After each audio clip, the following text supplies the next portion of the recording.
First two. It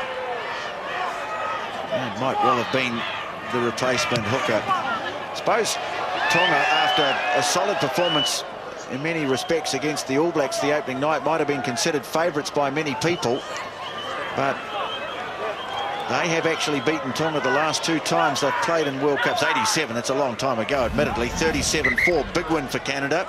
This is the setup from the Canadians. They're very deep. Very deep. Look how far back the backs are. I wonder if they're afraid about the Tongans coming up to smash them. Last time they played, Australia 2003, and Canada won 24-7. Tonga playing into the wind. Moore tries a change of tactics. It's a loose pass, though. Munro tried to pick it up. He's lost it forward, and they'll come back for the scrum. Well, it's always an awkward one. And Justin, you've been in that situation, whether you try and pick it up or you try and hack it ahead or try and claim it. It's always pretty loath to go for the toe hack. I think he was nice and low enough to the ground. It's possibly because he lost his footing that he wasn't able to quite execute the pickup completely, but the idea was right. I think he had to pick it up, but we've got some changes, obviously, for the Canadians again, Matthew. Absolutely, Justin. Big change early. Doesn't look good. Chauncey O'Toole, the man who made the big break for the first try, number 7. He's off and been replaced by number 18, Tyler Hodson. Let the match doctor check it. I wonder if that's blood or... No. He seemed to be stretching the leg. It could be hamstring or around the adductor area. Wasn't happy. Well, now Sami Vahafalau is receiving a bit of a treatment too. Looks like he might have hurt his ankle. It was a big call, wasn't it, for Tonga? They won the toss, and there's the ankle being strapped. They won the toss and gone into these elements, so still quite surprised, but only 10-0 down. We're over the half-hour mark, so they're hanging in there, the Tongans. And it is, still it's a strong win, but you do get the feeling that it's dying just gradually. Some big numbers to the left here for Tonga. I'll be surprised if they don't go that way. They've got it. Four on two to the left. Well, Fatafihi's out that way, and he's the guy that's been causing some problems. Moa, and here he is, Fatafihi, wrap around for Moa, stabs a little kick through, but Pritchard, who looks a pretty useful fullback, this fellow. No, and they've got a penalty. Off the feet. Off your feet. Good refereeing. Captain and 12. The intent was there. 12 off your feet. You can see what the Tongans are trying to do in Wago, Canada. Chance to move it quickly. Here's number 8, Carpenter. Whangarei now. He puts the kick ahead, and this is going to go way too far. Well, it's always going to be a risk kicking with this wind towards the goal line. DTH Whangarei. Daniel Tailifera Hauman Whangarei. I think he thought he had Phil McKenzie, the left wing, the other blondie that was flying. The kick was too long anyway, but the intention was trying to put it away for Phil McKenzie. Yeah, I think he should have held on to it, Matthew, don't you think? Absolutely, absolutely. Ball in hand. I think they've got them when they start sprinting and using a bit of width, the Canadians. They just seem to be opening the Tongans up a little bit. You do get the feeling the Canadians might be quite comfortable playing into the wind too. It's their ability to play it tight. Tonga would love a score before half-time. Moa, Piutau, always a threat. Well, they've lost it, no penalty. Offsides. Offsides. Standing offside. Well, Adam Kleberger, I think the turnover was won cleanly enough. The ball spilt loose, but he was standing in front of the hindmost. There he is, the man born in Elk Point, Alberta. Well, here's a real indication for you viewers out there about the severity, I guess, of the conditions as we watch this turnover, because the Tongans from here have opted for a midfield scrum. They don't even want to kick for touch. They're happy to take the scrum, just try and soak up the clock. And yeah, Kleberger was on the wrong side of the ruck, just getting in the way, but you can see here they've opted for the scrum rather than risk the line-out kick.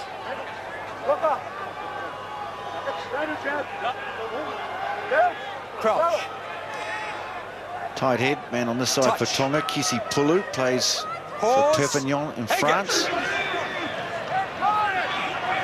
And their scrum is solid. Vahafalau away to Palu, and he runs well.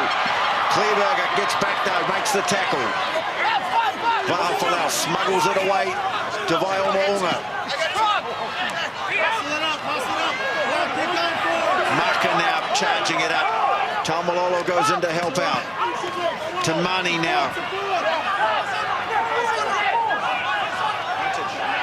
Advantage Tonga. Taumalolo.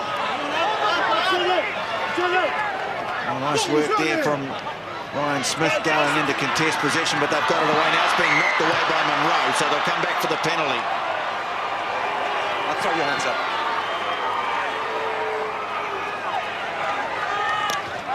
We have short offsides and player killing the ball.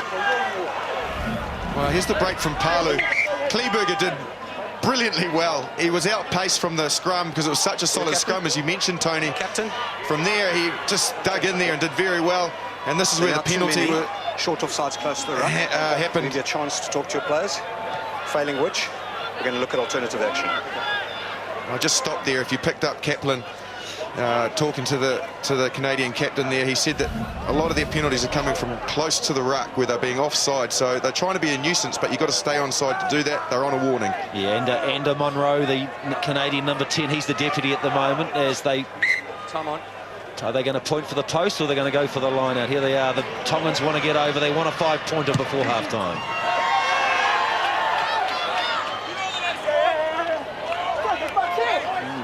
The line-out's going to take place just inside the 22. Also, Kaplan had a word with Jamie Cudmore. Showed a bit of frustration towards the referee, which Jonathan Kaplan doesn't want to see. Vahafalau wins it. Tamani on the 22. So Tonga get a chance to get points on the board before half-time here in Whangarei. Maka. Canadian defence has been pretty good. But there are threats out wide. Taumalolo.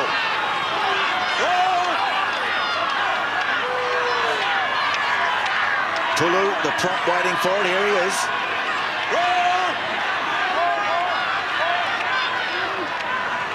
Now Moa trying to get through Kleberger, can't.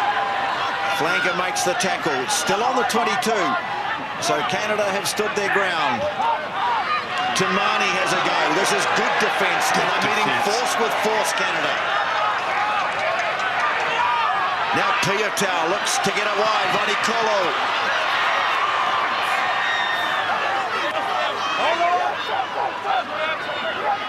Tonga building nicely now. Vahafalau waits. In fact, it's Taukapa, the hooker. Just gets a little isolated, but the ball's there.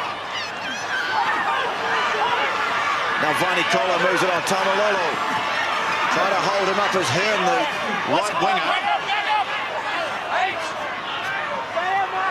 Now Moa, he's had a couple of goes now.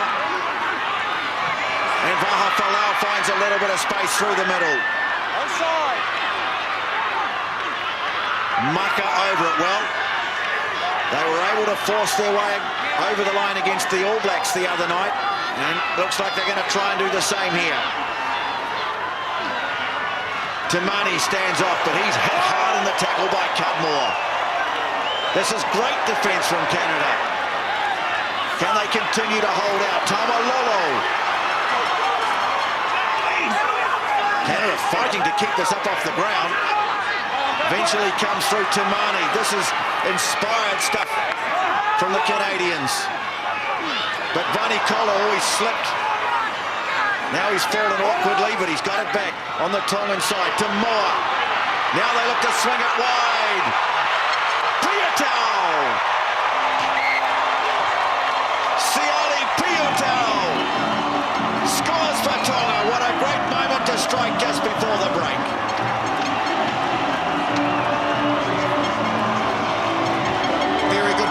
From the Tongans. They were facing some resilient, aggressive defence from Canada. However, all they needed to do was just be patient, Tonga. 19 phases they held onto that ball for. Even when they're getting smacked backwards, they showed the patience to be able to just hold onto the ball nice and composed. Here's some of the very good D that they were faced faced with. It was just aggressive, over the top. The Canadians were coming at them. From there, though, they created the overlap. This is a good pass from Tanalea Moa. And Pia Tau goes in, and they get rewarded for all their hard work and composure, the Tongans. Well, Justin Marshall, doesn't it help when you've got two halfbacks playing in the beautiful long Taniana Moa pass. He's wearing the 10 jersey today, and the Highlander, the man who plays for the Highlanders, Siali Pia Tau, gives Kurt Marath the opportunity for a 7-pointer. Well, this is a great boost to Tongan hopes because they know they're going to turn with the wind. Conversion is good. And at half-time, it's Canada leading Tonga by 10 points to 7. Well, a half dominated by Canada. They'll feel aggrieved to go in at half-time, now only 3 points ahead, having had the wind. However, they've shown enough in this game that they have the required attacking skills to stay in this game, and perhaps it's going to be a close one. Looking forward to all the play that we've got coming up. Fortune favours the brave. Canada scoring the first try of the game. Tonga have pegged them back 10-7 to Canada at half-time.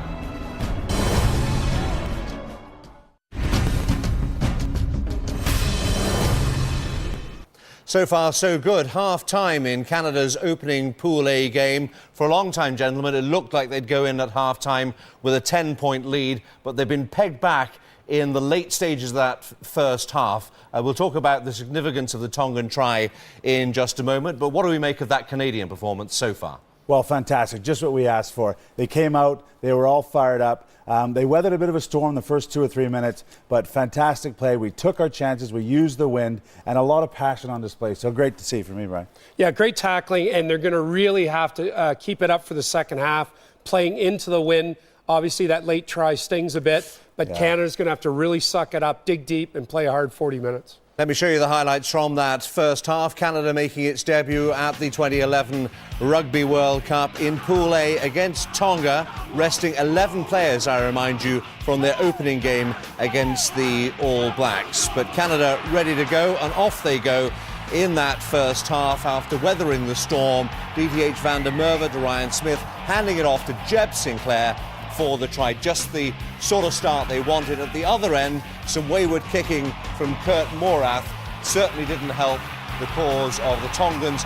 Right on the stroke of half-time, in is Pia Tau to cut the arrears as far as Canada is concerned. So 10-7, a 3-point game. I wonder if those 2 missed kicks from Morath are going to come into this game. It's just turning into quite a tight affair, and 2 very kickable kicks that had the distance, didn't have the direction. Let's talk a little bit about the Canadian tackling in that first half. It was ferocious, Brian, but there were missed tackles. Absolutely, and the Tongans were running hard right at them. Jamie Cudmore made a big tackle just before the half, but there were some missed tackles resulting in the Tongan try. Yeah. Canada's really going to have to make their tackles in the second half if they want to hold this lead, especially playing into the wind. The Tongans are not kicking the ball at all. That's another tactic that may change in the second half. How much is the wind a factor here? Well, it's huge because obviously it gets territory, and we saw the sun as well was an issue. But the issue for me was the 10 missed tackles that Canada, especially out wide. Around the scrum, they were very good, but out wide, they were starting to miss tackles. So got to sort that out. But the wind will be tough because Canada can't kick for territory. They're going to have to keep the ball in hand and run hard. Kieran Crowley has his work cut out. He's got some important words of advice for the Canadian players as they talk in that dressing room. Canada up by 3 at the half.